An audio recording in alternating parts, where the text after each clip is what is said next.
আমরা উঠে দাঁড়ালাম, তারপরে অরেঞ্জ ফিল করলো বডিতে। পড়তাম ছোট ছোট অস্ত্রগুলো খাপে ঢুকালাম, ব্যাগগুলো হাতে নিয়ে রওনা দিলাম। তারপর আমরা আস্তে আস্তে আর্মি ক্যাম্পের দিকে রওনা দিলাম। ক্যাম্পাসের চেয়ার টেবিলে বসলাম, চারদিকে ওই জমি রহস্য ছেড়েছে কেন। আমরা ক্যাম্পের চেয়ার টেবিলের উপর অস্ত্রগুলো পরীক্ষা করতেছিলাম, ছোট ছোট অস্ত্রগুলো দুজনে মিলে। অস্ত্রগুলো ব্যাগে ভরে নিয়ে আমরা গালের দিকে রওনা হলাম, ব্যাগ নিয়ে কোনো অপারেশনে যাব। আমরা দুজনে কমান্ডো গাড়িতে উঠে বসলাম। এখানে আরো কিছু সিপাহী হয়েছিল আমাদের পিছনে। সামনে বরফ ঢাকা পথ পেরিয়ে আমরা ক্যাম্পে পৌঁছাব, সেখানে আমরা আক্রমণের পরিকল্পনা করব।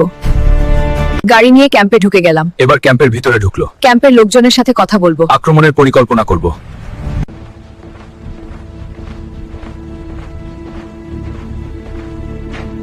ক্যাম্পের ভিতর দিয়ে তাড়াতাড়ি আরেকটা পথ দিয়ে গাড়ির দিকে রওনা দিলাম। বাইরে প্রচন্ড বরফ, পথগুলো পেরিয়ে আমাদের আস্তানাতে যাব। আমরা গাড়িতে উঠে বসে গাড়ি নিয়ে আমাদের গোপন আস্তানা জঙ্গলের ভিতরে ঢুকে গেলাম। সেখানে আমাদের বিলাসবহুল বাসা আছে।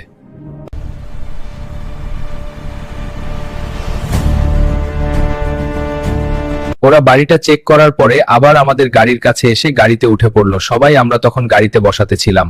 এবার গাড়ি নিয়ে আমরা আমাদের রাজকীয় আর্মি ক্যাম্পের রাজকীয় প্রাসাদের বেডরুমে চলে গিয়ে ঘুমিয়ে গেলাম।